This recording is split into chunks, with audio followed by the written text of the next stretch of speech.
कितना भी क्रीम लगा लोगे क्या गोरे हो जाओगे रे? अरे बोलो तो जम के। अगर इतने गोरे होते होते तो वो क्रीम अफ्रीका में चले जाता और वहां कर सबसे पहले रिकॉर्ड तोड़ जितने भी हैं सबको गोरा करके बता देता।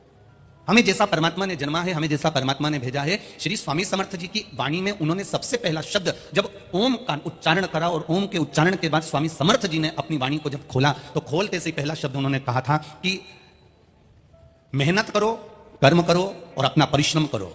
इस माथे पर से पसीना जितना टपकता है व्यक्ति उतना उन्नति की सीढ़ी पर बढ़ता चले जाता है। ये श्री स्वामी समर्थ के शब्द हैं। श्री स्वामी समर्थ ने दूसरा संबोधन कहा, कोई आलसी व्यक्ति अगर तुमको दिख जाए तो घर में जाना, ठंडे पानी से नहाना, फिर अपने काम को जाना।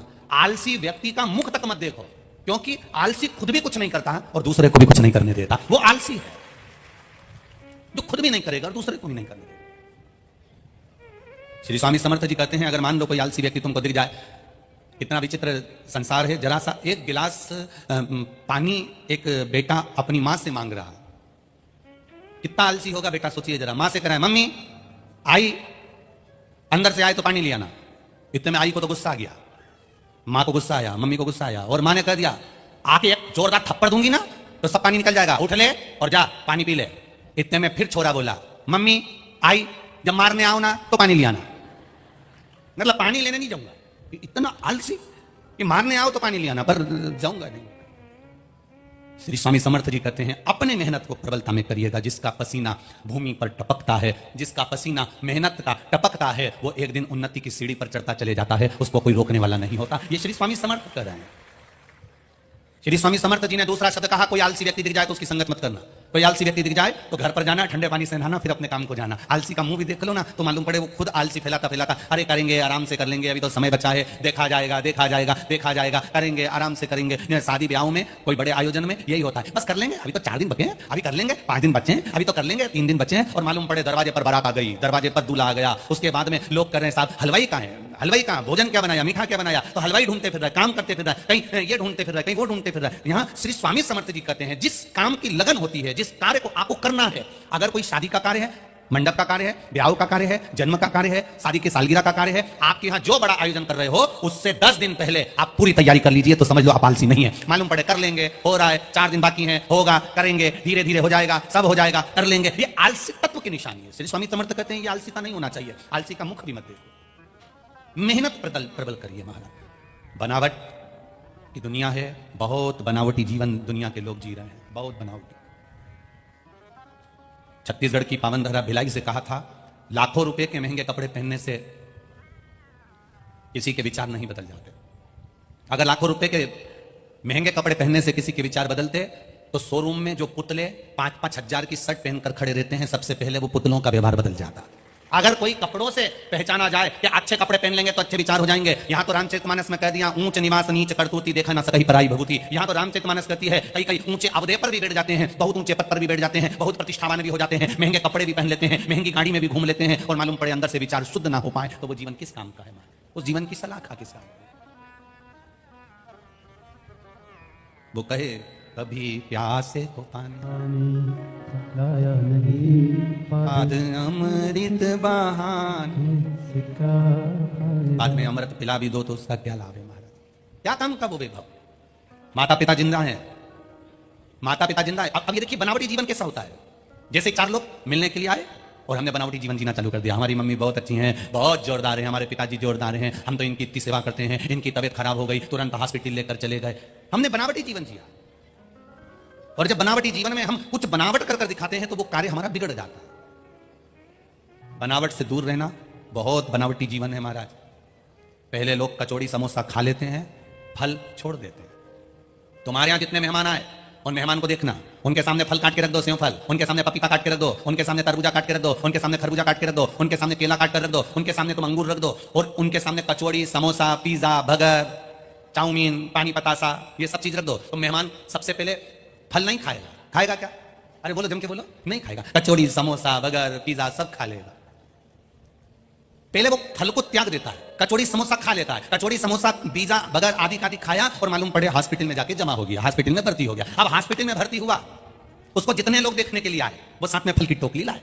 अब फल की टोकरी लाए तो वो हॉस्पिटल में जो मेहमान देखने आए थे वो फल लाए थे और घर के लोग उसी फल को छील छील के उसको हॉस्पिटल में खिला रहे थे। और जो फल की टोकरी लेकर आए थे वो बाहर हॉस्पिटल के बैठकर कचौड़ी समोसा खा रहे थे। अब तुम देखिए, जरा विचार करिएगा, उसने फल छोड़ा, कचौड़ी समोसा बर्गर पिज्जा खाया, हॉस्पिटल में गया, हॉस्पिटल में भर्ती हुआ, रिश्तेदार आए तो फल की जम के बोलो जरा टोकनी लाए, उसके रिश्तेदार फल लाए तो उन्होंने छील छील के उसको फल खिलाया। जो रिश्तेदार फल लाए थे वही हॉस्पिटल के बाहर बैठे बैठे इंतजार करते थक गए तो कचौड़ी और समोसा खा गए। अब वो हॉस्पिटल में जमा होंगे और ये फल किए तो क्यों हम बनावटी जीवन को जिए? एक काम क्यों नहीं करते, जिस भोजन को कर कर हमारे बुद्धि निर्मल हो जाए, जिस भोजन को कर कर हमारा भाव निर्मल हो जाए, जिस भोजन को कर कर हमारी बुद्धि शुद्ध हो जाए, उस भोजन को क्यों नहीं करते? हमारे यहाँ शिव महापुराण की कथा कहती है, कभी मौका मिल जाए किसी संत के दरवाजे पर पहुंचो, शेगांव में पहुंचो, स्वामी समर्थ जी के यहाँ कलकोट में पहुंचो, पैठन में एकनाथ जी के यहाँ पहुंचो, कभी पंढरपुर पहुंचो, कभी किसी संत के दरवाजे पर पहुंचो, रामकृष्ण परमहंस जी के यहाँ, मीराबाई के यहाँ, कर्माबाई के यहाँ, ध्रुव प्रहलाद के यहाँ, जगन्नाथपुरी में पहुंचो, द्वारकापुरी में पहुंचो, बद्रीनाथ जी में पहुंचो, रामेश्वरम में पहुंचो, सीहोर के कुबेरेश्वर धाम पहुंचो, चाहे उज्जैन के महाकाल पहुंचो, चाहे काशी के विश्वनाथ पहुंचो, तुम जहां जहां पर जाओगे, जिस तीर्थ में जाओगे, जिस संतों की धरा पर जाओगे, मेरा एक निवेदन स्वीकार कर जाना, जब तुम तीर्थ जाओ, गुरु के दरवाजे जाओ, संत के दरवाजे जाओ, तो होटल का भोजन मत कर कर उस गुरु के दरवाजे में भले जरा सी खिचड़ी मिल जाए उसको खा लेना, वो ना जाने कितने रोगों को समाप्त कर देती है। जगन्नाथपुरी में जाओ तो होटल का भोजन ना कर कर जगदीश का प्रसाद लेकर खा लेना, ना जाने कितने रोगों को ठीक कर देगा। द्वारकापुरी में जाओ तो द्वारकाधीश के दरवाजे का भोजन ग्रहण कर लेना, ना जाने कितने रोगों को ठीक कर देगा। हमारे विचार, हमारी बुद्धि, हमारी शुद्धता लेकर आती है। जैसा खाया अन्न, जम के बोलो, वैसा हो गया मन। जैसा पिया पानी और जैसा पिया दूध, वैसा बन गया बुद्ध। दूध से हमारी बुद्धि बनती है। गाय का दूध पीते थे तो गाय जैसे एकदम चटपट होते थे। गाय का बछड़ा कैसा होता है? गाय का बछड़ा, गाय ने जन्म दिया और बछड़ा उठ के खड़ा हो जाता है। गाय का बछड़ा बहुत देर तक जमीन पे नहीं पड़ा रहता, जन्म लेते से गाय का बछड़ा उठकर खड़ा हो जाता है। और भैंस का, जिन जिन के यहां भैंस है उनसे पूछना, भैंस का छोरा छोरी होए, भैंस का पाड़ा होए, भैंस का बछड़ा होए, तो वो इतनी जल्दी उठ जाता है क्या? उसको उठने में पूरा दिन लग जाता है, तब जाकर भैंस का बच्चा उठ पाता है। शिव पुराण कहती है, जिसने गर्भ अवस्था में बच्चा है और गाय का दूध थोड़ा सा भी शंकर भगवान को समर्पित कर कर पिया है, उसका बच्चा तुरंत चलने के लिए जागरूक हो जाता है। और जिसने गर्भ अवस्था में बच्चा है और भैंस का खूब दूध पिया तो उसकी औलाद उठती नहीं, पक्की आलसी। इसलिए हमारे यहां कहावत है, भैंस के आगे, अरे तुम्हें मालूम है राकोला वालों, अरे वाह बहुत जोरदार, क्या कहावत है? भैंस के आगे बीन बजाना। अब तुम भैंस के आगे कितनी भी बीन बजा लो तो वो सुनेगी क्या? हारन दिया जाओ, सुनेगी क्या? भैंस के आगे कितनी भी बीन बजाओ वो सुनती नहीं है। उसी तरह तो जब हमारे घर के बच्चे जन्म लेते हैं और जन्म लेने के बाद उनसे कहो, ले पढ़ाई कर ले, ले पढ़ ले, ले चल चल, ले मैं तुझे ये कर दूं, ले मैं तुझे कपड़ा पहना दूं, ले मैं ऐसा कर दूं, ले मैं वैसा कर दूं, पर तुम भैंस के आगे कितनी भी बीन बजा लो, क्योंकि उसने गर्भ के समय पर भैंस का दूध पिया है, तो औलाद में थोड़े से भैंस के लक्षण आ गए। इसलिए वो लक्षण आए तो इसलिए वो औलाद भी ऐसी कैसी भैंस जैसी पड़ी रहे। मोबाइल चलाती रहेगी पर हिलेगी नहीं, तुम कितनी बीन बजा लो, तुम कितनी बीन बजा। इसलिए हमारा सनातन धर्म कहता है, गौ माता का दूध भले एक चम्मच हो, शिव जी को चढ़ाकर अगर आचमन कर लिया तो वो ना जाने कितने दोषों को समाप्त कर देता है, ना जाने कितने दोषों को समाप्त कर देगा। गौ माता के दूध में वो तत्व होता है, गौ माता के दूध में वो सूर्य की किरण होती है, गौ माता के दूध में वो स्वर्ण होता है, गौ माता के दूध में वो एनर्जी होती है, गौ माता के दूध में वो औषधि होती है, गौ माता के दूध में वो पावर होता है कि माता के गर्भ में रहने वाला बच्चा, जब मां गाय का दूध एक चम्मच भी पीती है और गर्भ में बच्चा होता है तो वो बच्चा कभी विकलांग पैदा नहीं होता, वो चलता फिरता आनंद करने वाला होता है। आज कितना हॉस्पिटल में बच्चे जन्म ले रहे हैं, जन्म लिया बच्चे को हार्ट में छेद हो जाता है। पहले कभी सुना तुम लोगों ने ऐसी बीमारियां? अरे बोलो जम के। आज हर 10 लोगों को छोड़कर कैंसर हो जाता है। पहले तो कैंसर किसी एक को होता था, 2-4 गांव में तो लोगों को टेंशन होता था, कैंसर जैसी बीमारी हो गई, कैंसर जैसा रोग हो गया। आज हर 8 घर छोड़कर, 4 घर छोड़कर, 6 घर छोड़कर, 8 रिश्तेदार छोड़कर किसी ना किसी को कैंसर की बीमारी हो रही है। छोटे छोटे से बच्चों को शुगर हो रही है, छोटे छोटे से बच्चे को बीपी हो रहा है। क्यों हो रहा है? ये माता का खान पीन। जब बच्चा गर्भ में रहे, मेरा माताओं से निवेदन है, तुम्हारी सास अगर तुम्हें टोकेगी ना तो तुम्हें बुरा लगेगा, पर सीहोर वाला महाराज तुम्हारी सास है ना, तुम्हारा ससुर है। हम तो कह सकते हैं, जब बच्चा गर्भ में रहे पिज्जा खाने मत जाना, जब बच्चा गर्भ में रहे चाउमीन खाने मत जाना, जब बच्चा गर्भ में रहे सैंडविच खाने मत जाना, जब बच्चा गर्भ में रहे होटल में खाने मत जाना, जब बच्चा गर्भ में रहे तो एक बार शेगांव में जाकर गजानन भगवान का प्रसाद खाकर आना। जब तुम्हारा बच्चा गर्भ में रहे तो एक बार शेगांव से ले जाना, गजानन महाराज के दरवाजे पर लाइन लगाना, भोजन की एक थाली लेना, प्रेम से भोजन ग्रहण करना, जय गजानन करते करते जब भोजन करोगे, गर्भ से जन्म लेने वाला बच्चा भी तुम्हारी सेवा करने की तत्परता रखेगा और वो तुम्हारी सेवा करेगा, क्योंकि संस्कारवान होगा। अब गर्भवती नारी को पति हॉस्पिटल दिखाने ले गया तो गर्भवती नारी ने कहा, मेरा मन बहुत कर रहा है, पानी पतासा खा लूं, पानी पूरी खा लूं। अब वो पानी पूरी खाने के लिए गई और मालूम पड़े उसने दोना पकड़ा दिया, पहले ही गर्भ में बच्चा और उसने हाथ में पकड़ा दिया कटोरा। तो औलाद भी ऐसी पैदा हुई, दिन भर भीख मांगे, 5 रुपए दे दे, 10 रुपए दे दे, 5 रुपए दे दे, क्योंकि गर्भ में बच्चा था। और पानीपुरी वाले ने, बोलो जम के बोलो, सीवर वाला महाराज भी गलत कह रहा है क्या? वो पानीपुरी वाले ने दोना पकड़ाया, प्लेट पकड़ाई, कटोरा पकड़ाया, और तुम्हारी आदत हो गई। अब गर्भ से बच्चा, सिर पे पल्लू, भीख मंग मंग के खाओ। और पानीपुरी वाले को भी पाँव में खुजाल चल रही, और पाँव में खुजाल, और इसने कहा पानीपुरी ने खुजाल के हाथ और जो दिया, और ये खाती खाती बोली पानी में बहुत स्वाद। ऐसा स्वाद तो घर में भी नहीं आए, क्योंकि घर में खुजाल का पानी नहीं दिया जाए। अब उस स्वाद और मालूम पड़े पानीपुरी वाले को हो गई सर्दी, और फिर आन दो पानी में स्वाद, फिर आया पानी में स्वाद, कई स्वाद आ रहा जोरदार। अब इनके क्या मालूम कि इसमें एक्स्ट्रा आइटम डला है, अब इनके क्या मालूम कि इसमें कुछ आइटम अलग से डल गया, तो स्वाद आया। वैसे हमारे अकोला के लोग ऐसे नहीं है, वो तो हम हमारे मोहल्ले की बात कर रहे हैं।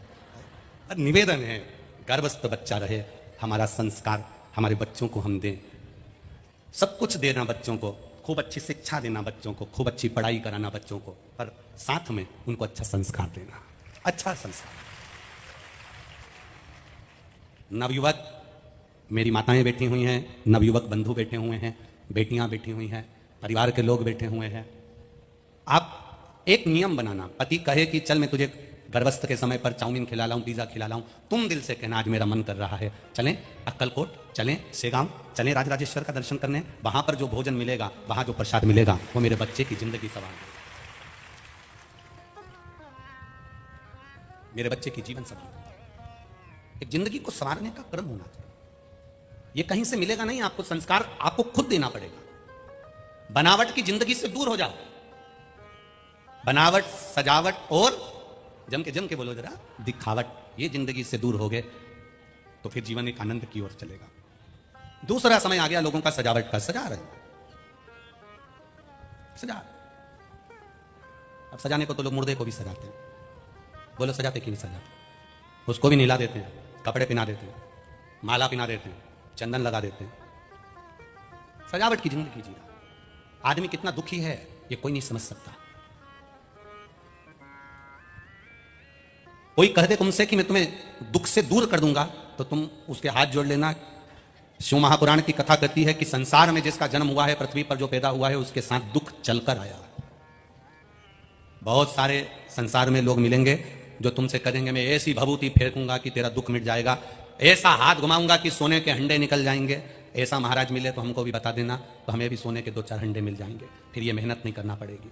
शिव पुराण कहती है कर्म प्रधान हमारा भारत है, कर्म करोगे तो आगे बढ़ोगे, ढोंग और प्रपंच में पड़ोगे तो नीचे गिर जाओगे। कर्म प्रधान रहिए। स्वामी समर्थ कर रहे हैं कि आलसी तक का मुख मत देखो, कर्म में अपना विश्वास रखो, अपनी मेहनत में। तुम अगर मेहनत नहीं करते तो तुम कथा के पंडाल तक भी नहीं पहुंचते। 3 किलोमीटर 2 किलोमीटर दूर गाड़ी को रोका जाता है, बोलो सही है? अब तुम कर्म नहीं करते, तुम कहती मैं तो जाऊं नहीं, मैं तो यहीं बैठी रहूंगी, बस नहीं हिलना मुझे, तो कर्म कराना तुमने। गाड़ी में बैठकर वहां तक आए, पार्किंग तक, पार्किंग से वहां रोका गया, वहां से तुम आराम से पैदल पैदल पैदल पैदल धीरे धीरे चलते फिरते भजन करते, कीर्तन करते, मंत्र स्मरण करते, श्री शिवाय नमस्तुभ्यम बोलते बोलते अपना कर्म करते करते अपने चरणों से चलकर तुम यहां तक पहुंचो। कभी एकांत में बैठकर विचार करना कि हमारे भारत की भूमि पर, हमारे सनातन धर्म में किसी का सिर नहीं पड़ा जाता, किसी के हाथ नहीं पड़े जाते, किसी के घुटने नहीं पड़े जाते। हमारे यहाँ सनातन धर्म में किसी का सिर नहीं छुआ जाता, किसी के हाथ नहीं छुए जाते, किसी के पांव घुटने नहीं छुए जाते। अगर सनातन धर्म में छुए जाते हैं तो किसी ना किसी के चरण छुए जाते हैं। चरणों को क्यों छुआ जाता है? सनातन धर्म में सिर को प्रणाम नहीं करते, सनातन धर्म में कंधों को प्रणाम नहीं करते, सनातन धर्म में हाथों को प्रणाम नहीं करते, सनातन धर्म में घुटनों को प्रणाम नहीं करते, सनातन धर्म में जंघा को प्रणाम नहीं करते, सनातन धर्म में पीठ को प्रणाम नहीं करते। सनातन धर्म में अगर प्रणाम करते हैं तो केवल चरण को प्रणाम करते हैं। अगर नमन करते हैं तो चरणों को नमन करते हैं, हाथ को नहीं, सिर को नहीं, आंख को नहीं, कान को नहीं, मुख को नहीं। ये मुख दिन भर भगवान का भजन करता है। आज तक तुम्हें ऐसा मिला कि कोई तुम्हारे यहाँ मेहमान आया और उसने तुम्हारे मुख को प्रणाम करा हो? नहीं। जो भी प्रणाम करेगा चरण को प्रणाम करेगा, जो भी प्रणाम करेगा वो चरणों को करेगा। क्यों? क्योंकि चरण केवल एक ऐसे होते हैं जो हमको अपनी मंजिल तक पहुंचा देते हैं। इसलिए जो आपको मंजिल तक पहुंचाए प्रणाम उसको करा जाता है। जो आपको मंजिल तक लेकर जाए उसको नमन किया जाता है, जो आपको मंजिल तक पहुंचाए प्रणाम उसको किया जाता है, जो आपको मंजिल तक ले जाकर पहुंचा दे प्रणाम उसको किया जाता है। हाथों को प्रणाम नहीं करते, आंखों को प्रणाम नहीं करते, श्रवण शक्ति को प्रणाम नहीं करते, मुख की वाणी को प्रणाम नहीं करते, सिर को प्रणाम नहीं करते, कंधों को प्रणाम नहीं करते, पीठ को वक्षस्थल को प्रणाम नहीं करते, कमर को नाभि को प्रणाम नहीं करते, जंघा को घुटने को प्रणाम नहीं करते। प्रणाम केवल उन चरणों को करा जाता है जो चलकर मंजिल तक लेकर जाते हैं, उनको छुआ जाता है कि आपके चरण ने इतनी ऊंची मंजिल छू ली, ऐसा आशीर्वाद देना कि हम भी उस मंजिल तक पहुंच सकें, इसलिए चरणों को प्रणाम करते हैं, उस मंजिल तक पहुंचे।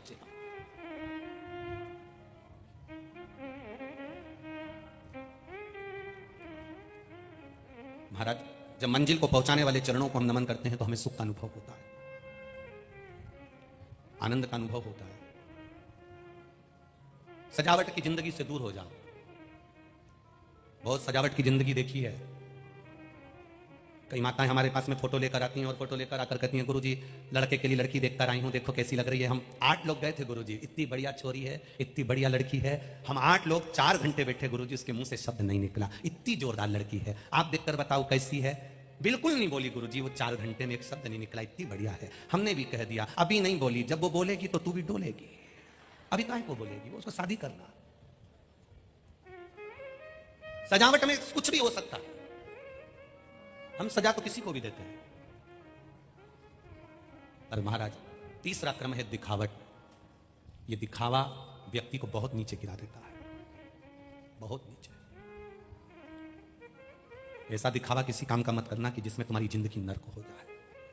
बनावट, बोलो जम के, बनावट, सजावट और तीसरे नंबर पर है दिखावट। बिल्कुल मत करना मेरी जीजियों दिखावा। मेरे भाई जितने बैठे हैं, तुम्हारी दुकान में जितनी कमाई हो उतना पांव पसारना। दिखावा मत करना कि पड़ोसी ने 4 व्हीलर गाड़ी ले ली तो मैं भी ले लूंगा, कर्जा उठा लूंगा, बंगला बना लूंगा, मकान बना लूंगा, जमीन ले लूंगा, जायदाद बना लूंगा। दिखावट की जिंदगी मत जीना। जैसा परमात्मा ने तुझे बनाया है वैसी जिंदगी जीना, एक दिन नाम रोशन कर जाएगा। दिखावट की जिंदगी मत जीना, एक दिन नाम रोशन कर जाओगे। दिखावट की जिंदगी जो जीता है बाद में पछताता है। जो दिखावट की जिंदगी जी रहा होता है वो बाद में पछताता है। देखकर दूसरे को देखा गाड़ी ले ली, दूसरे को देखा ये ले लिया।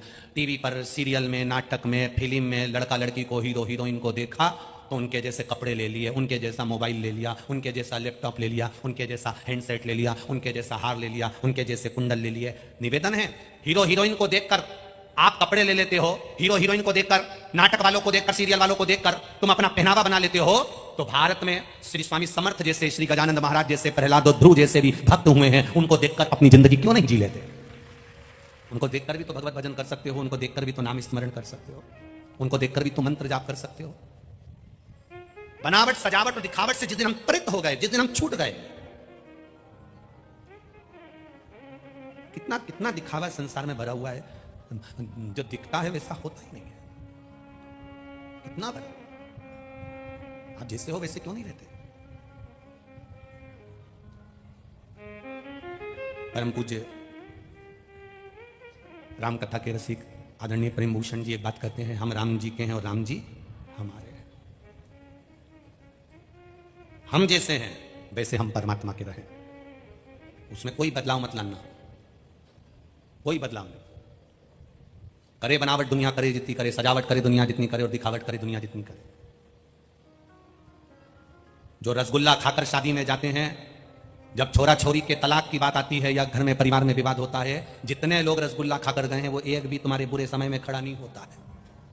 जिन लड़का लड़की का तलाक चल रहा है, अदालत में केस चल रहा है, विवाद चल रहा है दूल्हा दुल्हन का, पति पत्नी का, जिनकी शादी में 500 लोग आए थे, जिनकी शादी में 700 लोग आए थे, पूछा जाता है कितने लोगों का रिसेप्शन है, कितने लोग आएंगे? 500 आदमी का है गुरुजी, 700 आदमी का है गुरुजी, 1000 आदमी का है गुरुजी। रिसेप्शन में 500 आदमी बुलाए गए, मौसी चाची काका नाना बुआ फूफा सारे रिश्तेदार बुलाए गए। जब तुम्हारे घर में विपदा आती है, लड़का लड़की का संबंध टूटने का समय आता है, अदालत में जाकर खड़े होते हो, जिनको तुमने रसगुल्ला खिलाया, इतना बड़ा बड़ा गिफ्ट देकर भेजा, अच्छी अच्छी साड़ी दिलाकर, तिलक करके लिफाफा देकर भेजा, उसमें से कितने लोग तुम्हारी विपदा की घड़ी में खड़े होते हैं? है कोई खड़ा होने वाला?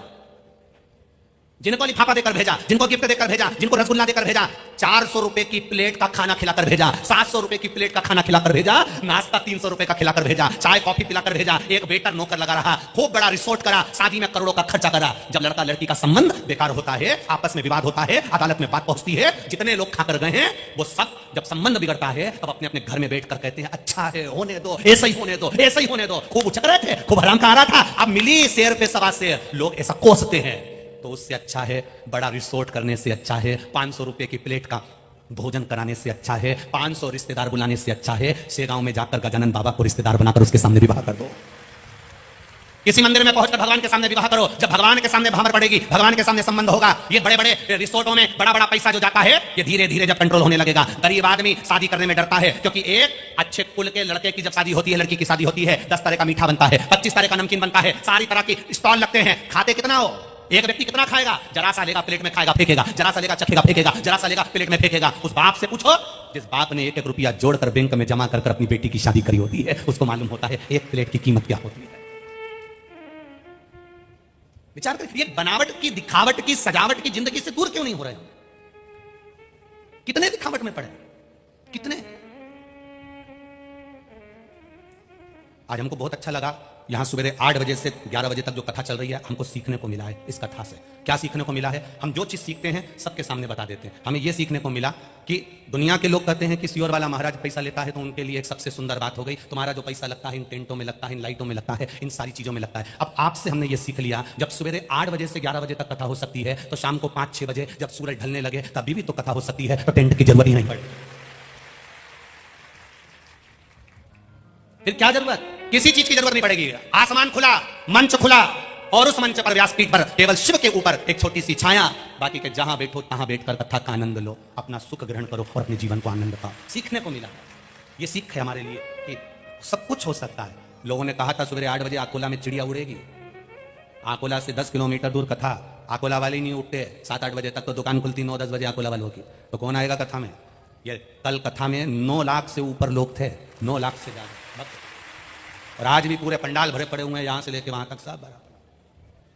ये तुम्हारी विश्वास तो श्रद्धा है। जिसको ग्रहण करना है तो वो आएगा, जिसको पाना है वो आएगा, जिसको अपनी जिंदगी संवारना है वो आएगा। बेभव से नहीं हुआ है कुछ, करोड़ों लगा दिया, करोड़ों। कितना लगा दिया इस शरीर पर भी हमने। ईमानदारी से बोलो, तुमने अपने शरीर पे कितना खर्च करा? 300 रुपए का इतना बड़ा ट्यूब आता है, ना जाने कौन सा, ऐसा नीचे से दमोचो क्रीम निकल के फिर ऐसे लगा लेते थे। इतना बड़ा साबुन लेके आते हैं 60-70-100 रुपए का, वो 15 दिन भी नहीं चलता करता। 3-4 तरह का तो फेस वॉश, ऊपर से फिर इनकी स्टाइल, इनको सुधार। अपने तो है ही नहीं तो क्या खाक सुधार, जिनके है वो सुधार।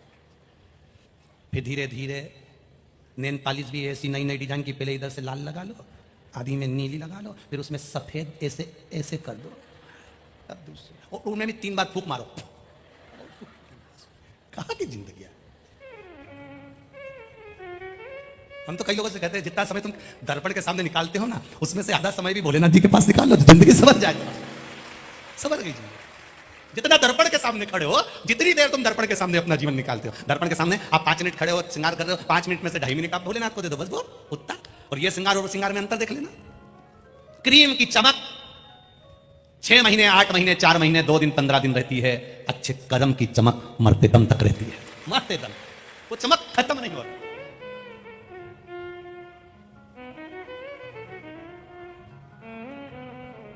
कई ऐसे भी हैं जिनको व्यासपीठ में बैठने से पहले बहुत सारा मेकअप की भी जरूरत पड़ती है।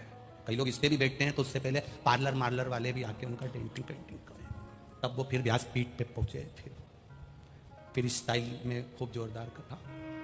अब ये तो शंकर जी की कथा है।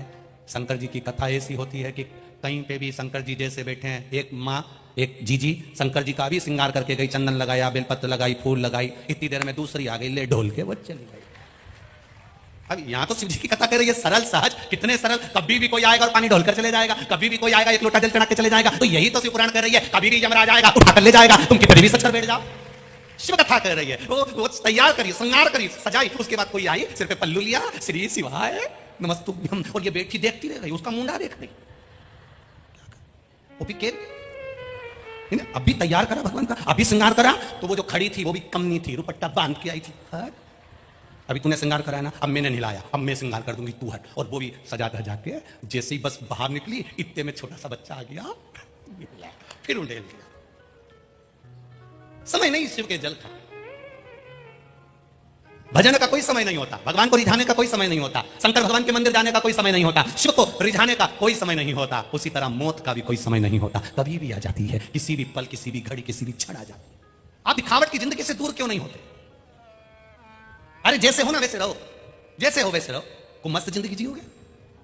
जो दिखावट की जिंदगी में जीता है वो आधा घंटा भी सुकून की जिंदगी नहीं जी पाता। शादी में तुम देखना कितना सज धज के लोग आते हैं, शादी के अंदर कितना सज धज के आते हैं, साड़ी में पिन भी लगाएंगे, जोड़ा भी लगाएंगे, हम लाइन भी खींचेंगे, डब्बा भी भरेंगे, कलर भी लगाएंगे, सब कुछ लगाएंगे और शादी में गए और मालूम पड़े ये आकोला जैसी गर्मी पड़ जाए तो सारा दिल के अरमान आंसुओं में बह गए।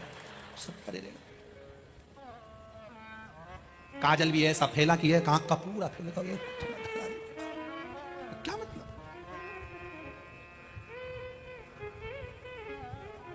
क्या विचार करें? इसीलिए शिव पुराण बड़े भाव को व्यक्त करते हुए कहते हैं दिखावट की जिंदगी से दूर हो जाओ, बनावट की जिंदगी से दूर हो जाओ, सजावट की जिंदगी से दूर हो जाओ। हम आपसे ये कभी नहीं कहेंगे कि अपना घर परिवार छोड़ दो, हम इतना जरूर कहेंगे उनके साथ में रहो, उनके साथ।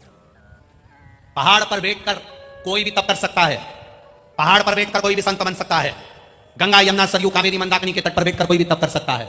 दुनिया का सबसे बड़ा तप होता है गृहस्थाश्रम में, घर में 4 लोगों के बीच में रहकर अगर तुम्हारा धैर्य पक्का है, तुम्हारे मुख पर गाली नहीं आ रही, अपशब्द नहीं आ रहे, क्रोध नहीं आ रहा, तो समझ लो कि तुम्हारे बराबर दुनिया में कोई तपस्वी नहीं है, कोई योगी, कोई साधक नहीं है।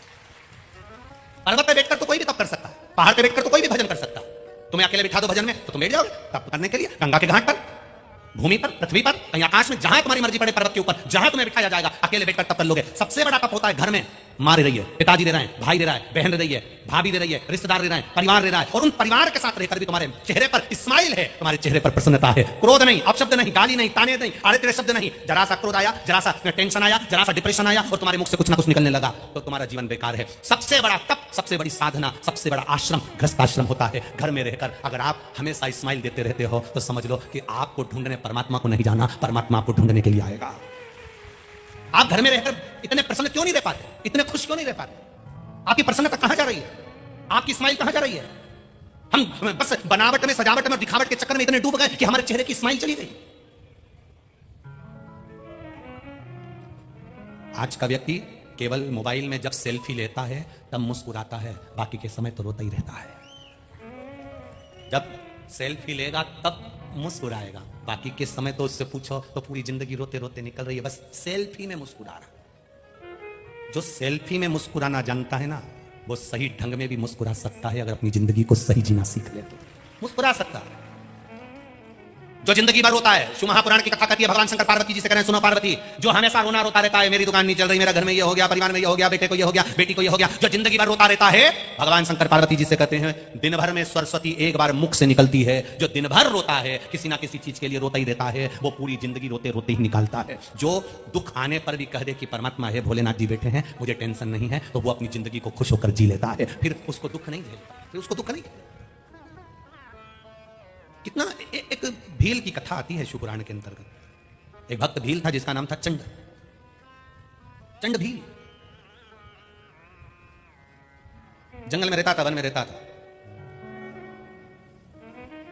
जंगल में रहता, वन में रहता, और वन में रहते रहते रहते रहते एक बार निकल के जा रहा था तो उसको टूटा हुआ खंडेरा शिवालय दिखा। शिवालय मतलब शंकर का मंदिर, टूटा हुआ। जब टूटा हुआ खंडेरा दिखा, शिवालय दिखा, तो वो शिवालय में गया, उसने देखा यहाँ शंकर जी हैं, शंकर भगवान का शिवलिंग रखा हुआ है। चंड भील ने देखा यहाँ पर कोई पूजन करने वाला नहीं, आराधना करने वाला नहीं, कोई नमन करने वाला नहीं, कोई प्रणाम करने वाला नहीं, तो चंड भील ने वो शंकर भगवान के शिवलिंग को कंधे पर उठा लिया और उठाकर लेकर अपने घर चले गया। घर पर गया तो घर में झोपड़ा, कोई इतना बड़ा मकान तो नहीं था, कोई बड़ा भवन तो था नहीं, कोई बड़ा महल तो था नहीं भील का। चंड भील ने अपने झोपड़े में शंकर भगवान के उस शिवलिंग को रख लिया। अब चंड भील गांव के बुजुर्ग के पास गया और बुजुर्गों से पूछा कि शंकर जी की सेवा कैसे करते, शिवलिंग की सेवा कैसे करते। तो चंड भील को कहा गया कि शंकर जी को चाहिए क्या, पानी चढ़ा दो, चिता भस्म चढ़ा दो और बेलपत्र पुष्प चढ़ा दो। कि चिता भस्म क्या होती है? चिता भस्म मतलब जब मुर्दा जल जाता है उसकी जो भस्म होती है वो चिता भस्म कहलाती है। चिता भस्म, हाँ। चंड भील ने नियम ले लिया, मेरे गांव के बुजुर्ग ने जो बताया है, जल चढ़ाऊंगा, फूल चढ़ाऊंगा, बेलपत्र चढ़ाऊंगा, चिता भस्म चढ़ाऊंगा। चंड भील गया, शमशान में पहुंचा, चिता भस्म भर के पोटली ले आया, घर में रख ली, शंकर जी की पूजन करने लगा। उसको नहीं आता था, किसी ने बताया वैसा कर दिया। अब उसको यह नहीं मालूम कि यह सही है कि गलत है। एक होते हैं वेद, एक ब्राह्मण बड़े विद्वान, बहुत प्रबल विद्वान, वो मंदिर में पूजन कर रहे हैं और शंकर भगवान के लिए वेद ध्वनि कर रहे हैं, मंत्रों का उच्चारण कर रहे हैं, खूब भगवान को रिझा रहे हैं। एक छोटा सा बच्चा जल चढ़ाने जाता था, छोटा सा लोटा लेकर, वो पंडित जी को देखता था कि रोज मंत्र जप रहे हैं, रोज बोल रहे हैं, तो उस बच्चे ने भी मुंह से बड़बड़ाना चालू कर दिया। बच्चा तो बच्चे, अब पंडित जी मंत्र बोल रहे थे, ये चालू हो गया है, A for apple, B for ball, C for cat, D for dog. Pandit ji ने चिल्ला दिया, पागल हो गया, मूर्ख हो गया, मेरी नकल कर रहा है, मैं मंत्र पढ़ रहा हूं, तू ए फॉर एप्पल पढ़ रहा है, बी फॉर बॉल पढ़ रहा है। उसने कहा अंकल, अब उसको नहीं मालूम पंडित जी हैं, अंकल मुझे ये मंत्र नहीं आते, इसलिए मैं शंकर जी को बस यही बोल रहा हूँ। अंग्रेजी में भगवान को जा रहा है। फिर दूसरे दिन गया तो वो हिंदी सीख गया, आ से अनार, का से कबूतर, खा से खरगोश, बा से बकरी, गा से गमला, घा से घड़ी, डा से ढक्कन, डा से डम।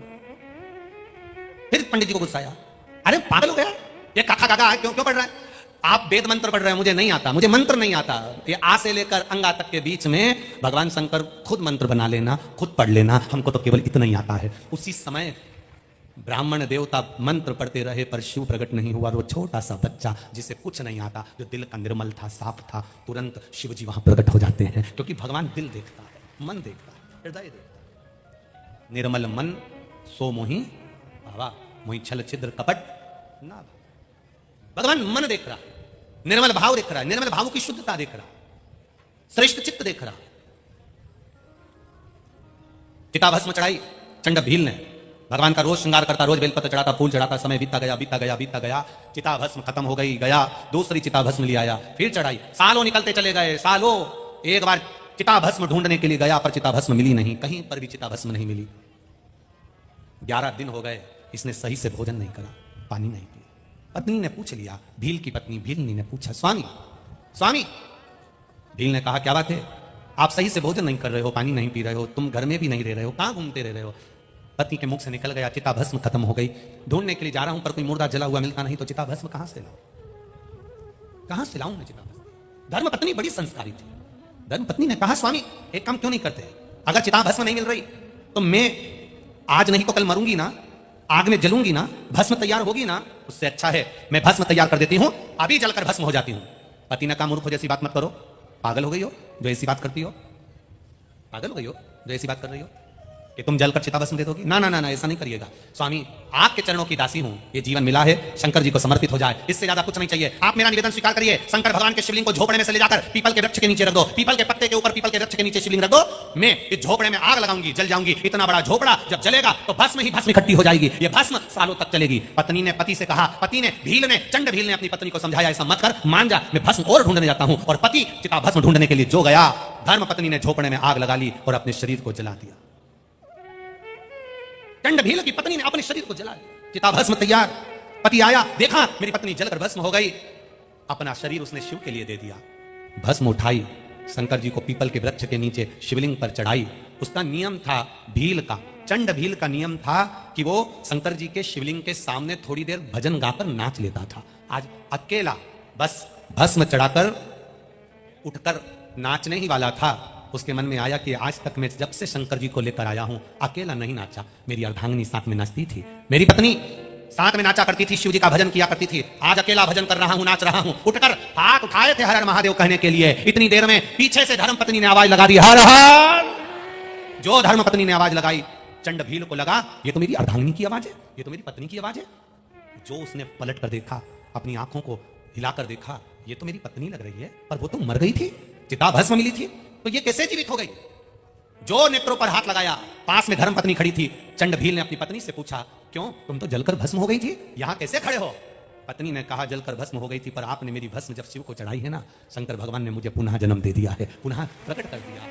शिव सामने, मेरा ओघड़दानी मेरा शंकर सामने खड़ा था। दोनों पति पत्नी हाथ उठाकर हर हर महादेव कह रहे थे, आंख से दोनों के अश्रु बह रहे थे। भोलेनाथ जो भील और भीलनी को देखे, शंकर जी ने कहा, अब क्या चाहते हो बोलो?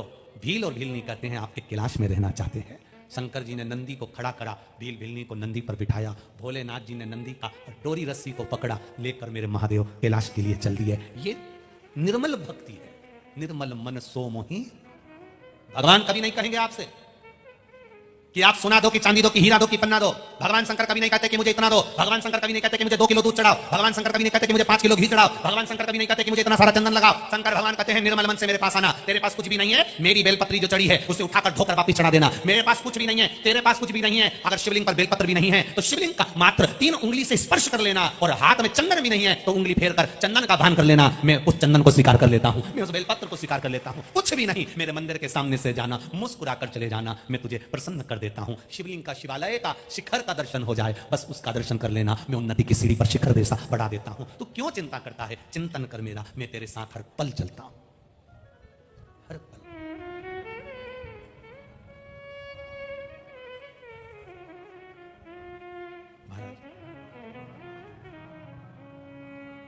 होके नंदी पे सवार,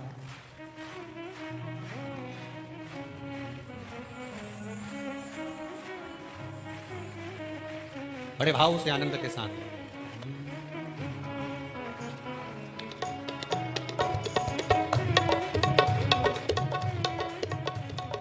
थाली से करने भक्तों का उद्धार, होके नंदी पे सवार काशी नगरी से आए हे मेरे भोलेनाथ। करने भक्तों का उद्धार, होके नंदी पे सवार काशी नगरी से आए हे मेरे भोलेनाथ। काशी नगरी से आए हे मेरे भोलेनाथ, काशी नगरी से आए हे मेरे भोलेनाथ। करने भक्तों का उद्धार, होके नंदी पे सवार काशी नगरी से आए हे मेरे भोलेनाथ। करने भक्तों का उद्धार, होके नंदी पे सवार काशी नगरी से आए हे मेरे भोलेनाथ।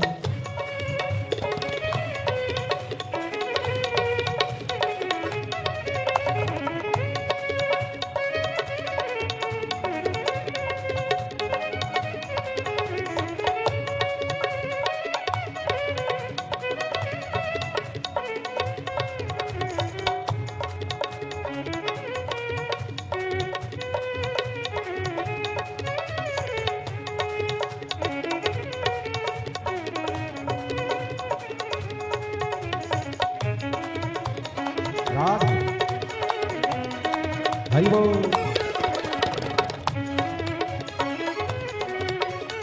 जय भोले, जय हो। राधे,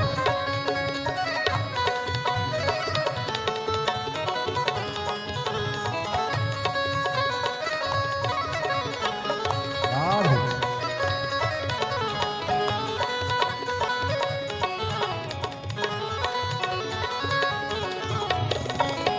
जय हो।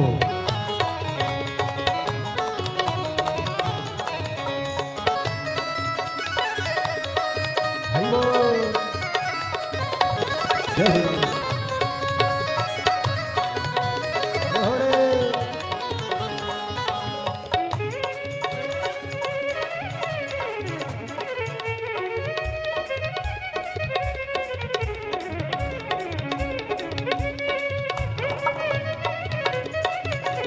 जय हो।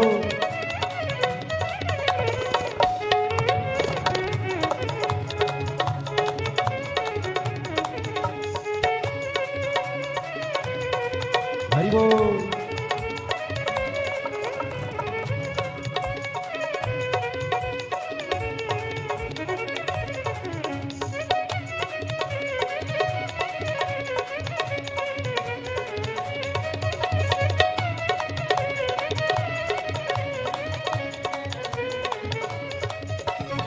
बस मेरा माए देखो डमरू बजाए, कैसा निराला भोले रूप सजाए। बस मेरा माए देखो डमरू बजाए, कैसा निराला भोले रूप सजाए। ओ बस मेरा माए देखो डमरू बजाए, कैसा निराला भोले रूप सजाए। बस मेरा माए देखो डमरू बजाए, कैसा निराला भोले रूप सजाए। गले में है सर उगार, होके नंदी पे सवार काशी नगरी से आए है मेरे भोलेनाथ। सुनते भक्तों की पुकार, होके नंदी पे सवार काशी नगरी से आए हे मेरे भोलेनाथ। होके नंदी पे सवार सुन के भक्तों की पुकार, काशी नगरी से आए हे मेरे भोलेनाथ। सुन के भक्तों की पुकार, होके नंदी पे सवार काशी नगरी से आए हे मेरे भोलेनाथ।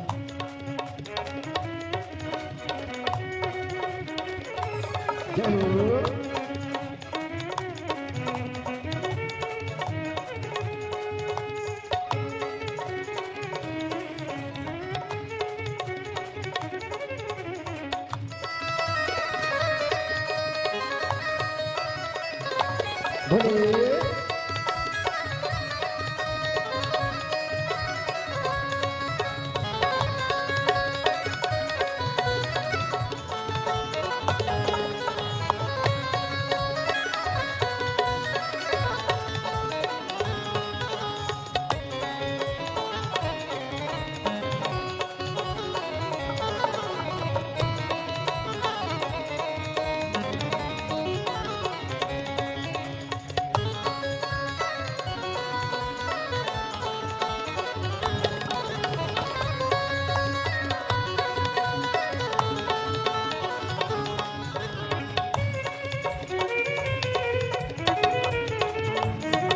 हरि बोल।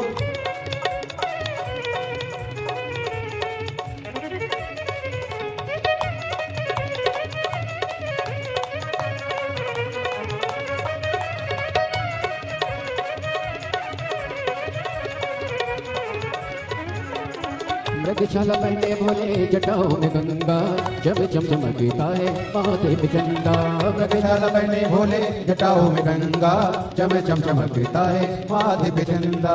मृगशाला पहने भोले जटाओं में गंगा चम चमचमकता है महादेव चंदा मृगशाला पहने भोले जटाओं में गंगा चम चमचमकता है महादेव चंदा। गौरा मैया करे सगार होके नंदी पे सवार काशी नगरी से आए हैं मेरे भोलेनाथ तुझे भक्तों की पुकार होके नंदी पे सवार काशी नगरी से आए हे मेरे भोलेनाथ। नंदी पे सवार सुन के भक्तों की पुकार काशी नगरी से आए हे मेरे भोलेनाथ सुन के भक्तों की पुकार। नंदी पे सवार काशी नगरी से आए हे मेरे भोलेनाथ। सुन के भक्तों की पुकार होके नंदी पे सवार काशी नगरी से आए हे मेरे भोलेनाथ सुन के भक्तों की पुकार होके नंदी पे सवार काशी नगरी से आए हे मेरे भोलेनाथ।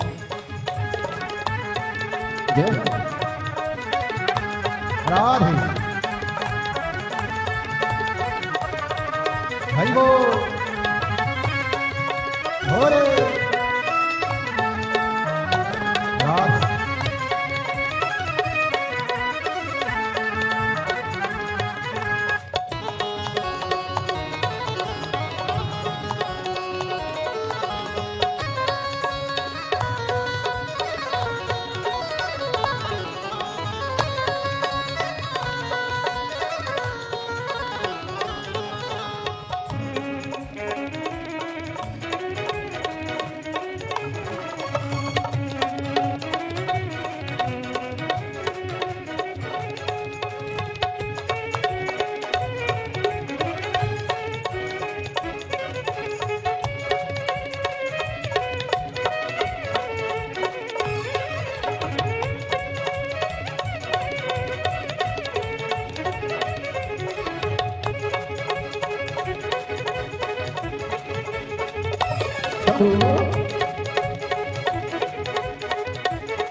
देवों के देव इनकी महिमा महान है भोले भक्तों के लिए तो भोले भगवान है। देवों के देव इनकी महिमा महान है भोले भक्तों के लिए तो भोले भगवान है। देवों के देव इनकी महिमा महान है भोले भक्तों के लिए तो भोले भगवान है। देवों के देव की महिमा महान है भोले भक्तों के लिए तो भोले भगवान है। करे भक्तों का उद्धार हो काशी नगरी से आए हे मेरे भोलेनाथ। होके नंदी पे सवार काशी नगरी से आए हे मेरे भोलेनाथ सुन के भक्तों की पुकार काशी नगरी से आए सुन के भक्तों की पुकार होके नंदी पे सवार काशी नगरी से आए हे मेरे भोलेनाथ सुन के भक्तों की पुकार होके नंदी पे सवार काशी नगरी से आए हे मेरे भोलेनाथ काशी नगरी से आए हे मेरे भोलेनाथ काशी नगरी से आए हे मेरे भोलेनाथ काशी नगरी से आए हे मेरे भोलेनाथ काशी नगरी से आए हे मेरे भोलेनाथ। काशी नगरी से आए हे मेरे भोलेनाथ काशी नगरी से आए हे मेरे भोलेनाथ। हर हर अपने स्थान पर बैठकर भगवान देवादिदेव महादेव से दिल से अपने मन की बात करो भाव से जहां जगह मिल जाए वहां बैठकर अपने हृदय से बाबा देवादिदेव महादेव से करो भाव से हृदय से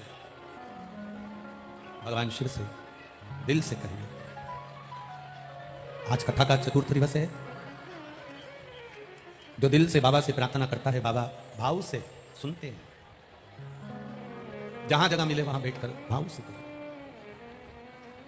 श्री शिवाय नमस्तुभ्यं, श्री शिवाय नमस्तुभ्यं, श्री शिवाय नमस्तुभ्यं, श्री शिवाय नमस्तुभ्यं, श्री शिवाय नमस्तुभ्यं। भोला सब दुख काटो मारा, ओ भोला सब दुख काटो मारा। शिव शंकर जपू तेरी माला, भोले बाबा जपू तेरी माला। भोला सब दुख काटो मारा, ओ भोला सब दुख काटो मारा। वेश है मंगल मंगलकारी, वेश है मंगल मंगलकारी। शमशान वासी हमारा, शमशान वासी हमारा। ओ भोला सब दुख काटो मारा, ओ भोला सब दुख काटो मारा। भगवान देवाधिदेव महादेव से जो प्रार्थना करी वो दिल से करी। जब हम दिल से प्रार्थना करते हैं तो वो दिल से सुनता है। पत्राएं हैं कुछ, उस पर ध्यान देंगे अपन। शिव कृपा।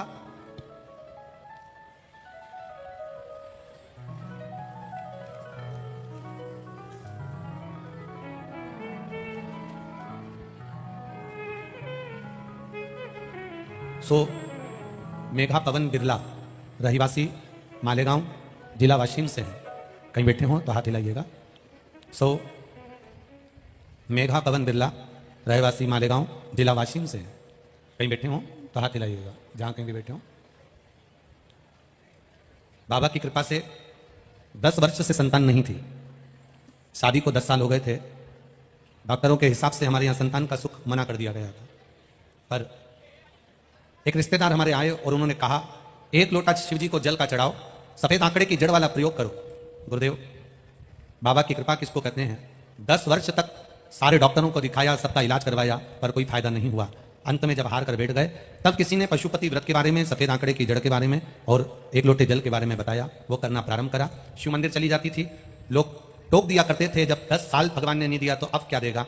20 दिन बाबा को जल चढ़ाते हुए और शिव जी की कृपा से मेरा गर्भ ठहर गया और 10 साल के बाद संतान की प्राप्ति हुई है। 10 वर्ष के बाद संतान की प्राप्ति हुई है। शिव कृपा। आपने एक लाइन बहुत अच्छी लिखी है मेघा जी, बसंत आता है धरती मुस्कुराती है, संत आते हैं तो संस्कृति मुस्कुराती है। ये शिव तत्व है। बहुत बहुत साधुवाद। शिव कृपा इसी को ही कहते हैं। एक पत्र और बड़ा भाव का है, आनंद।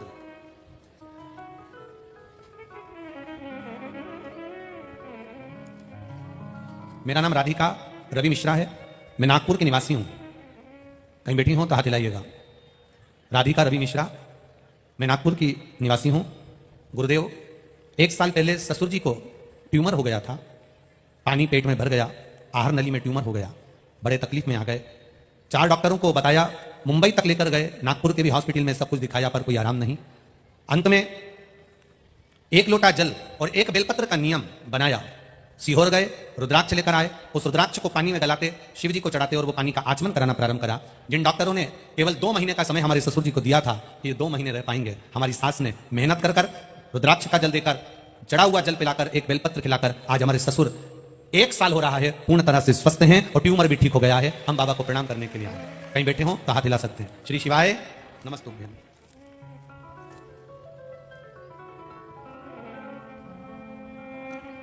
मेरा नाम रेखा संतोष घुंगे है। मैं जलगांव महाराष्ट्र से आई हूं। मेरा मोबाइल नंबर ये है। कहीं बैठी हो तो हाथ हिला सकती हैं। मेरा नाम रेखा संतोष घुंगे, जलगांव महाराष्ट्र से मोबाइल नंबर लिखा है आपका। गुरुजी, 4 साल से लगातार बेटा एग्जाम दे रहा था पर नौकरी नहीं लग रही थी। बाबा की कृपा किसको कहते हैं? शिव तत्व किसको कहते हैं? गुरुदेव, बाबा की कृपा से मेरे बेटे को सेंट्रल गवर्नमेंट की नौकरी मिली है। मैं बाबा को यहां पर नमन करने के लिए आई हूं। एक लाइन आपने बहुत अच्छी लिखी है, अटका हुआ मेरा सब काम हो गया, काशी वाला मुझ पर मेहरबान हो गया। ये शिव तत्व है भाई। सारे पत्र बहुत सुंदर सुंदर हैं और उसमें आपके भाव व्यक्त हैं। कई लोगों का कैंसर, कई लोगों की किडनी, लीवर,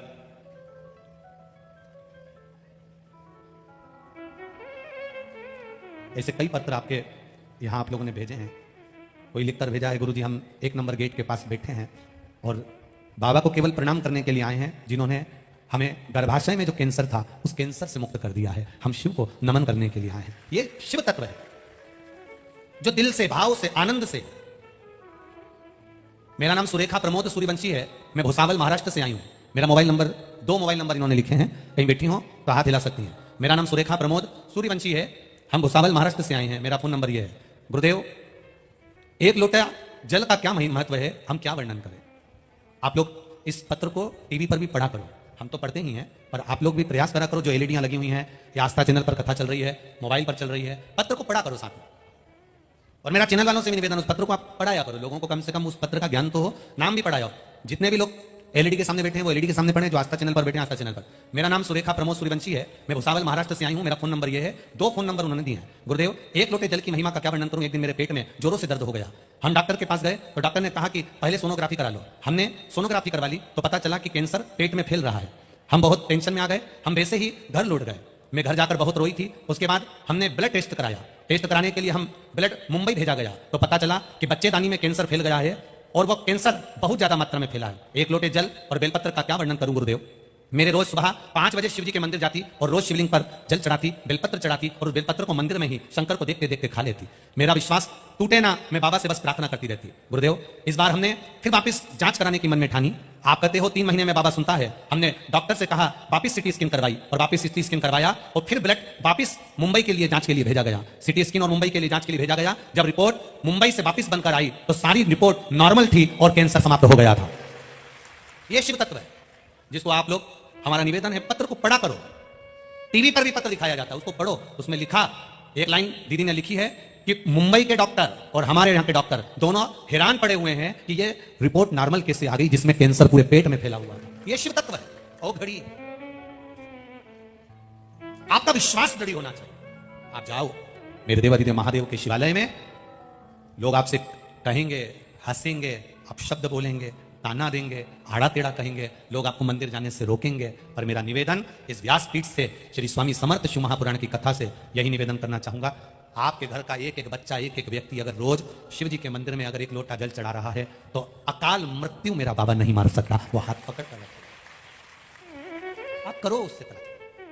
हम ये नहीं कहेंगे कि रोग नहीं आएगा, रोग आएगा। हमारे कर्म का भोग हमें भोगना है। स्वामी श्री रामकृष्ण परमहंस जी को भी बड़ी बीमारी हो गई थी। कर्मों के हिसाब से तो रोग, कर्मों के हिसाब से दुख, कर्मों के हिसाब से तकलीफ तो व्यक्ति को आती है। इस व्यासपीठ से हम ये नहीं कहेंगे कि आपको रोग नहीं आएगा या बीमारी या दुख नहीं आएगा। कोई आपसे कह दे कि आपको दुख नहीं आएगा तो हो सकता है वो पहुंचा हुआ हो। हम तो इतने पहुंचे हुए भी नहीं है। दुख आएगा, तकलीफ आएगी, कष्ट आएगा। तकलीफें हमारे जन्म से हमारे साथ चलती है, आएगा। पर आपका भरोसा अगर दृढ़ है, आपका विश्वास अगर पक्का है और आप बाबा पर अगर भरोसा करते हो और 1 लोटा जल चढ़ाकर आचमन कर रहे हो तो वो दुख, ऐसा नहीं कि दुख नहीं आता, दुख आता है। पर भगवान के भजन करते करते, जल चढ़ाते चढ़ाते दुख आकर तब चला जाता है, मालूम ही नहीं पड़ पाता है। हमारे दुख की घड़ी निकल जाती है। आपका भरोसा दृढ़। मेरे बाबा दया करना, मैं तेरे भरोसे हूँ। जिन जिनको आता है वो थोड़ा आवाज को तेज कर कर मन से पुकारते हुए कहें, मेरे बाबा दया करना, मैं तेरे भरोसे हूँ। मैं तेरे भरोसे हूँ, मैं तेरे भरोसे हूँ, मैं तेरे भरोसे हूँ, मैं तेरे भरोसे हूँ। मेरे बाबा दया करना, मैं तेरे भरोसे हूँ। ना घर के भरोसे हूँ, ना परिवार के भरोसे हूँ, ना घर के भरोसे हूँ, ना परिवार के भरोसे हूँ। मेरे बाबा दया करना, मैं तेरे मेरे दादा दया करना, मैं तेरे भरोसे ना इनके भरोसे हो, ना उनके भरोसे हो, ना इनके भरोसे हो, ना उनके भरोसे हो, मेरे बाबा दया करना, मैं तेरे भरोसे हो, मेरे बाबा दया करना, मैं तेरे भरोसे हो। हम उसके सहारे जी रहे। वो दीदी ने लिखा, सुरेखा प्रमोद जी सूर्यवंशी ने, एकदम अगर कैंसर जैसी बीमारी कोई बता दे तो कितना टूट जाता है व्यक्ति। 10 साल 15 साल संतान नहीं हुई तो कितना टूट जाता है। किसी किसी को 2 साल 4 साल औलाद नहीं होती, संतान नहीं होती तो टूट जाता है। अब क्या भगवान ने लिखा ही नहीं ललाट पर। और आपका विश्वास मत टूटने देना। मेरी अकोला की जीजियों और मेरे जीजाओं, मेरी दीदियों, मेरी बहनों, मेरे भाई, मेरी बेटियों, बेटाओं, जीवन में उतार कर रखना। दूसरे पर किया गया भरोसा टूट जाएगा, पर मेरे कुबेर भंडारी पर किया हुआ भरोसा कभी नहीं टूटेगा। उसका नाम कुबेरेश्वर महादेव है, जिसका कंकर भी शंकर है।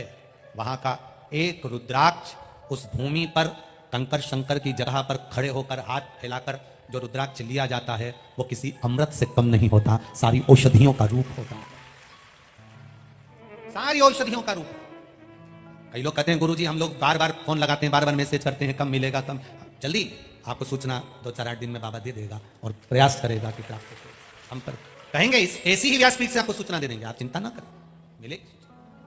आप जाओगे, जो आप लोगों ने दान किया है, अन्नदान, मुद्रा दान, जो आप लोगों ने धन दौलत पैसा अन्न दिया है, वहां जाकर जब 20-20 हजार लोगों को भोजन करता हुआ देखोगे तो आपको लगेगा कि आपका 1 रुपया दिया हुआ सार्थक हुआ है।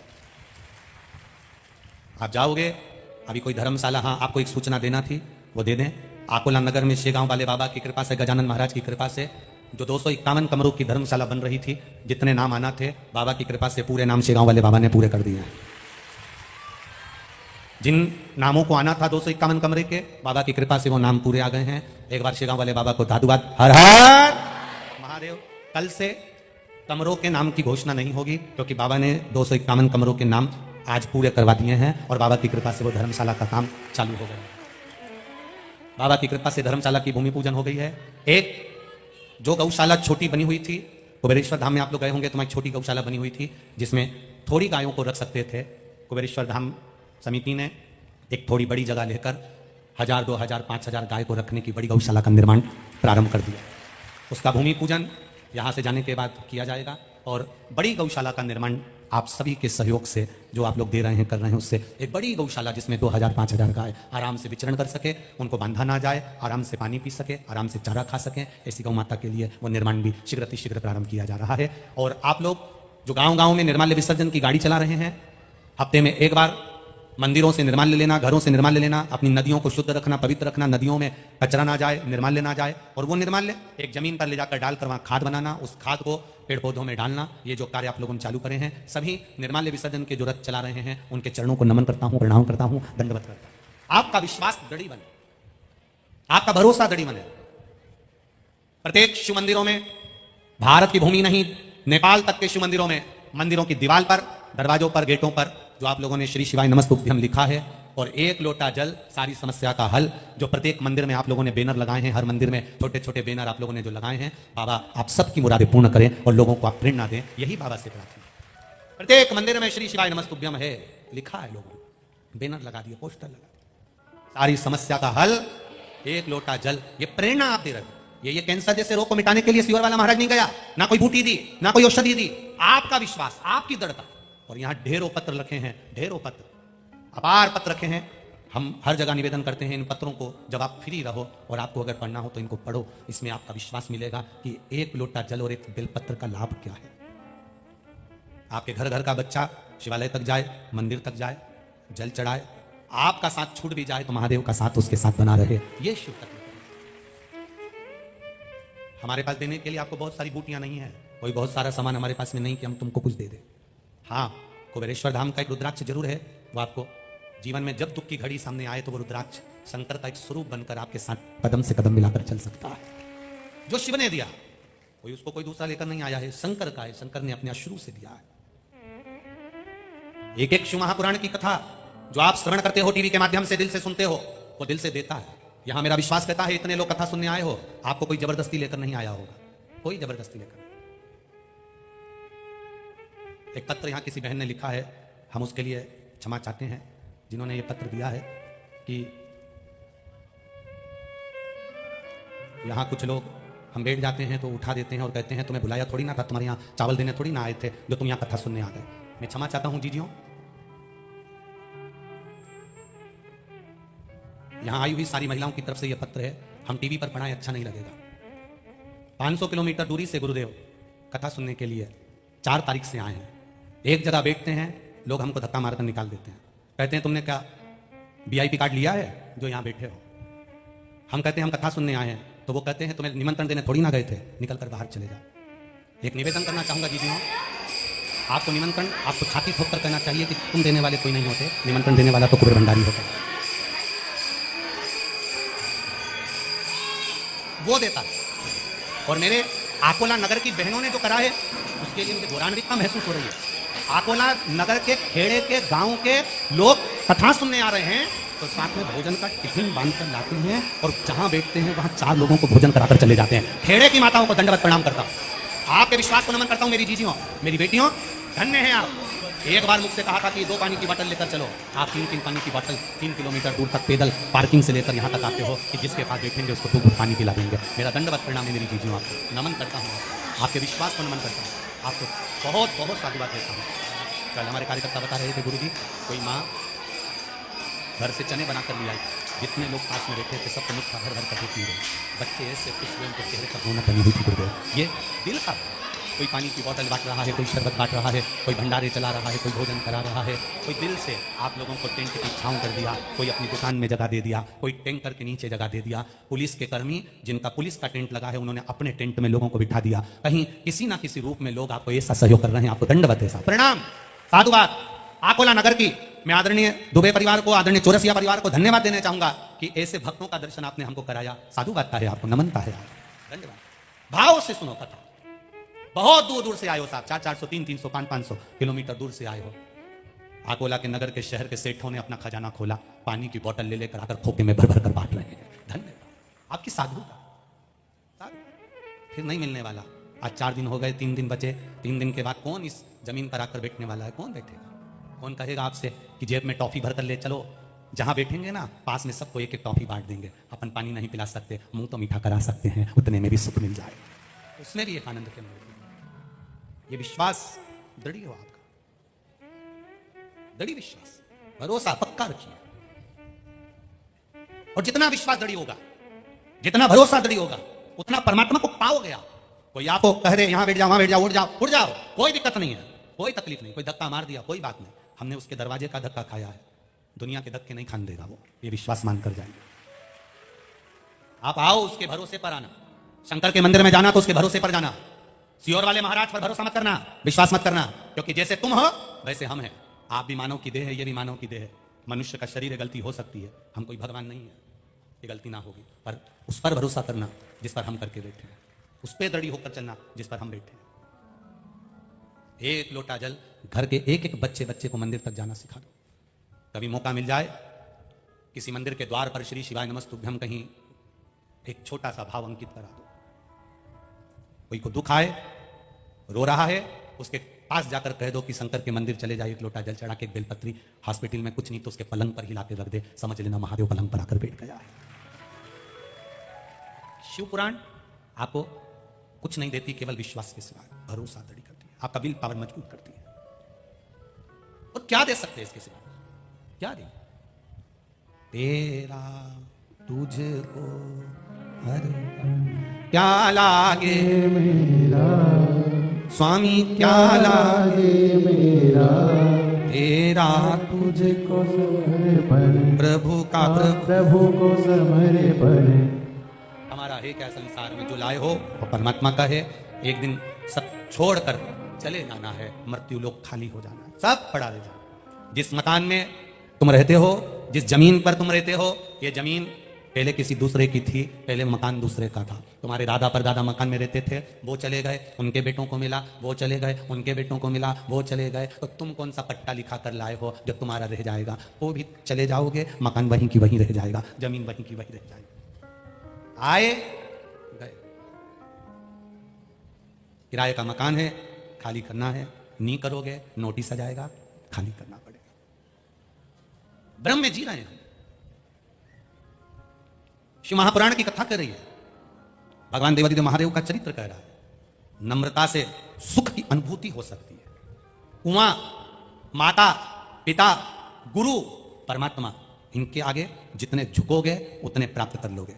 कुएं के सामने जाओ, बावड़ी के पास जाओ, कुएं के पास में जाओ और प्यास लग रही है आपको, पानी चाहिए पीने के लिए, और कुएं के पास खड़े हो, आकड़ कर खड़े रहोगे, पानी प्राप्त नहीं होगा। थोड़ा झुकना पड़ेगा, झुककर रस्सी डालना पड़ेगी, बाल्टी से पानी निकालोगे झुककर, तो कुआं भी पानी दे देगा। माता, पिता, गुरु, परमात्मा और कुएं के आगे जो झुकता है उसको कुछ ना कुछ मिलता है। बड़ों के आगे झुकोगे तो जरूर कुछ ना कुछ मिल जाएगा, खाली नहीं रहोगे, प्राप्त होगा। आपकी प्राप्ति है, आपकी प्राप्ति। पार्वती जी ने शिव जी को देखा, महादेव जी बैठे हैं, पार्वती उनके पास में पहुंची। आज बड़े महादेव मुस्कुरा रहे थे, बड़ी प्रसन्नता थी महादेव के चेहरे पर। शिव जी के तेज पुंज को गंगा जी को दे दिया गया था। गंगा जी की धारा से 6 पुत्रों ने जन्म ले लिया था। 6 पुत्रों को ऋषियों की पत्नी कृतिकाओं ने एक कर दिया था, जिनका नाम षडानंद कार्तिकेय हो गया था। उनके प्राकट्य का कारण केवल इतना सा था, तारकासुर का वध करना था। तारकासुर कोई साधारण सा व्यक्ति नहीं है, तारकासुर कोई असुर साधारण सा नहीं है। राक्षस होकर भी, असुर होकर भी शंकर का उपासक है, असुर होकर भी शिव का उपासक है।